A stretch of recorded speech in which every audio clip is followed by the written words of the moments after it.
In mid 2021, I noticed that our spending as a household was starting to get out of control.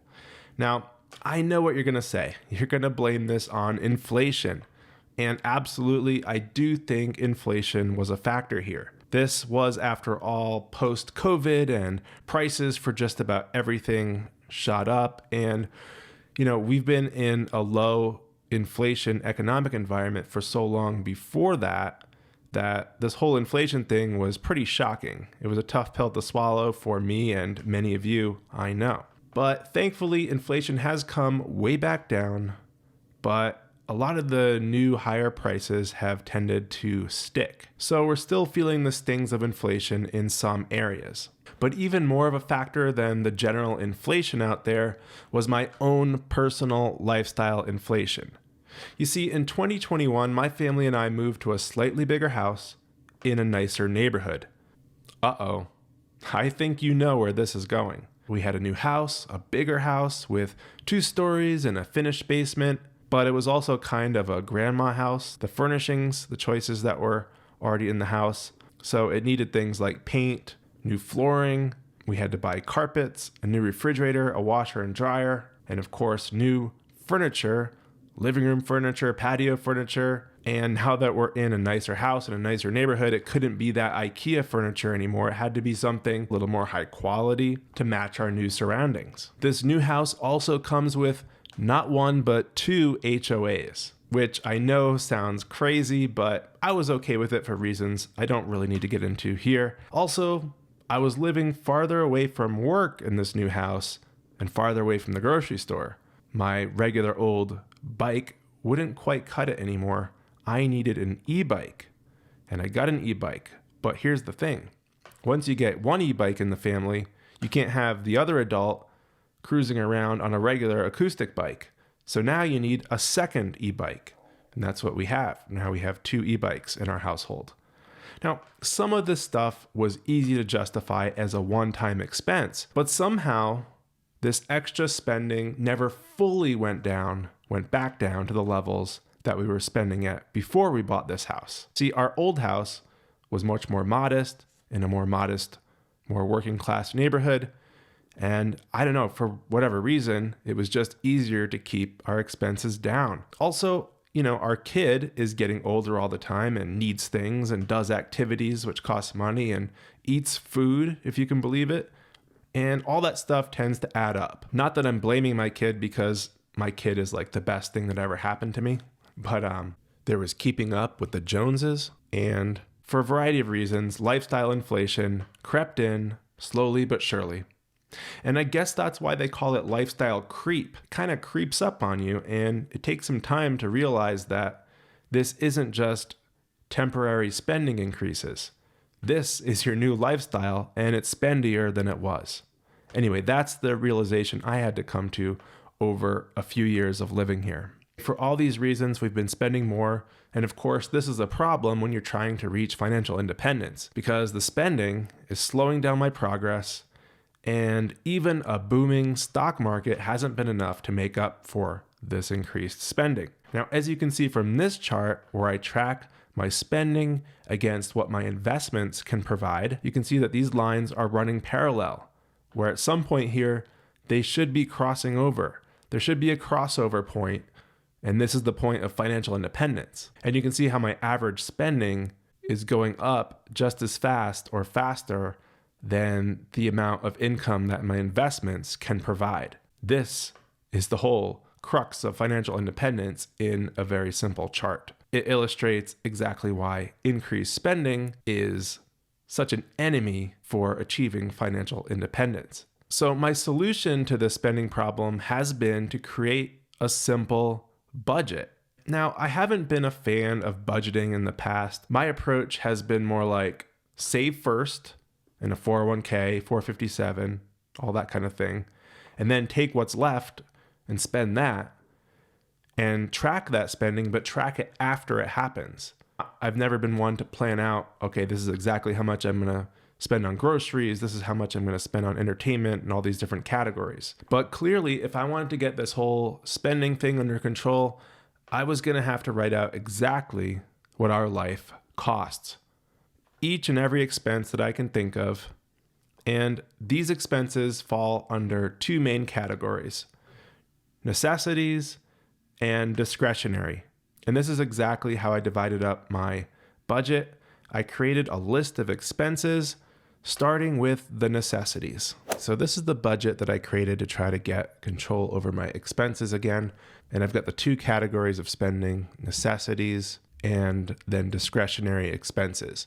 And I started with the necessities, writing down every expense I could think of that I absolutely have to pay every month. And some of these are paid annually, but I divided it up so that it's on a monthly basis. We've got things obviously with the house: property tax, home insurance, a couple different HOAs, the health insurance, healthcare, car insurance and registration, car bike maintenance, gas and electric bill, internet, 2 cell phones, trash, groceries, and gasoline and fuel. And if you add all these up on a monthly basis, I'm looking at $2,744 of expenses that are necessities. You also notice that some of these expenses are shaded in gray and some are shaded in white. Now, the ones that are shaded in gray are what I think of as fixed expenses, in that the amounts that I pay each month or each year on these does not change. But then other expenses like healthcare, the amount on this expense is going to be variable because I don't know ahead of time what I'm going to be paying for healthcare. You have to make an estimate, or you have to assume the worst. Like in this case for healthcare, my health insurance has a $3,000 deductible. So I'm just going to go ahead and build into this budget that I max out that deductible and pay it all. So if it's a $3,000 deductible on a monthly basis, that would be $250 of spending on healthcare every single month. That's why I added $250 for healthcare. Estimated my gas and electric bill, because that can change. Estimated groceries, this is huge because this really fluctuates pretty dramatically from month to month. Fuel for the car stays usually about the same, but that can fluctuate as well. And then in the discretionary category, I try to think of every expense that we do pay every month. But if the stuff really hit the fan, I could absolutely cut out every single one of these by canceling subscriptions, canceling credit cards. I could take all these expenses and bring them down to zero for the most part, with maybe the exception of general merchandise, which is this big catch-all category for stuff. For the most part, this is a discretionary category that could be cut down much lower than it is if absolutely necessary. So all these expenses fall under discretionary. Restaurants, definitely. These subscriptions, which are again shaded in gray because these prices don't change unless the services decide to hike up the prices. Annual fees for credit cards. I do have several credit cards that have an annual fee. Sometimes I cancel these or downgrade them to free cards, and I'm happy to pay these for the most part because this leads to free or very reduced cost travel. And speaking of travel, I've also got that as a category. Me and my family do like to travel, so I've budgeted a good amount on a monthly basis for travel. Kids activities, right now we're paying quite a bit for those, so that's also a pretty high dollar item in this budget. All these in this section are discretionary expenses that I could absolutely cut out if needed. But as it stands, my total for expenses that are necessities is $2,744 per month. The discretionary total is $1,506 per month. But then I've got this other column here, annually. I took every monthly expense and multiplied it by 12. And then I can see that my necessities on an annual basis would be $32,928. The discretionary expenses will be $18,072. And if we total up the necessities and the discretionary spending, I have a total of $4,250 on a monthly basis and $51,000 on an annual basis. So what does this mean for my goal of financial independence and retiring early? Well, that's where I turn to the 4% rule and I added another column for this where I take each monthly expense and multiply it by 300.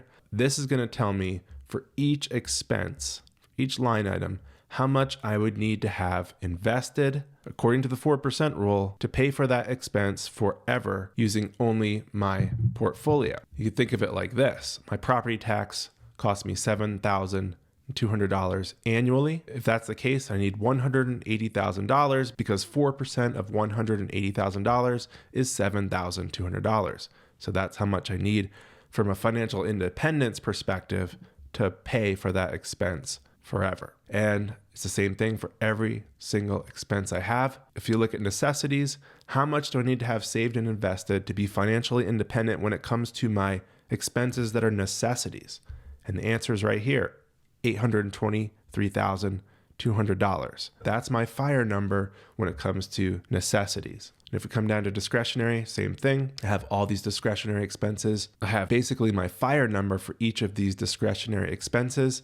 And this adds up to needing $451,800 invested to cover these discretionary expenses. And if you total up the necessities and the discretionary spending, my total FIRE number is $1,275,000. And this is great because this tells me exactly what my FIRE number is, and it shows me exactly why it is what it is, line by line, expense by expense, how it adds up to this amount. And I can then go into each of these expenses and analyze them and see if there's any areas where I can maybe cut out some spending. Or what happens more often than that, unfortunately, is that I realize I've forgotten to include an expense because it's just hard to think of every single thing that comes up over the course of a year. But that's why I created this other section down here called budget versus actual. And the purpose of this is to take what I estimated, and then when I log into my Empower account and see what I've actually spent on these categories, then I can plug that information in here in the actual column and see what the difference is. So in this hypothetical month, a lot of these expenses were fixed, these ones that are shaded in gray. So there's no difference between what I budgeted and what the actual expense was. But in some of them, like healthcare, I budgeted $250 per month. And this month I only spent $120. So that was a difference of $130, spending less than I budgeted for. In other categories, like gas electric bill, I estimated $130, and this month it actually came in at $151. So I spent a little more than I budgeted for. Some of these categories like travel, in this particular month had a bunch of expenses related to going to Hawaii. So this travel budget was $2,000 more than what I budgeted for. And it all shakes out in this month that I spent $2,356 more than I budgeted for. And this is good to see if my actual spending is matching up with my budgeted spending, or if there are areas where I've totally underestimated or totally overestimated, or expenses that pop up that I didn't even include in one of these categories. Maybe I have to go back and add a category of spending. But this way, I could analyze my spending, compare it against what I think my budget should be, and see where I need to make adjustments. In a month like this, where my actual spending was so drastically different from my budgeted spending, this is something to keep an eye on. So this was a one-off month that's going to be unusual. So what I need to do is continue to keep an eye on this and do this month after month to see if the trend continues where I'm spending more than I budgeted for. Because if that's the case, then I need to adjust my budget, which will adjust my FIRE number and let me know if I'm on track, if I need to adjust that number, or if I need to adjust my spending to keep my FIRE number from ballooning out of control. But I found that this simple spreadsheet paired with tracking my actual spending in Empower, which I've been doing for a long time, is really helping me analyze my spending in a different way and helping me get my spending back under control. So that's the simple budget and simple budget spreadsheet that I've made to help me get control of my spending. Now, I've made a blank version of this spreadsheet that you can use for your own budget, your own spending, and there is a link to it down in the video description. Be sure when you open it to make a copy of the spreadsheet. That way you'll be able to edit it and use it for your own expenses. If you don't make a copy, you will not be able to edit it. So it's important that you do that. And even though I'm not a huge fan of budgeting in general, I am not quite done with this topic. Stay tuned for my next video where I'm going to get some help with my budget from an unexpected source. Once that video is ready, I will link to it right here and also in the video description. All right, it's been good chatting with you. Dutifully,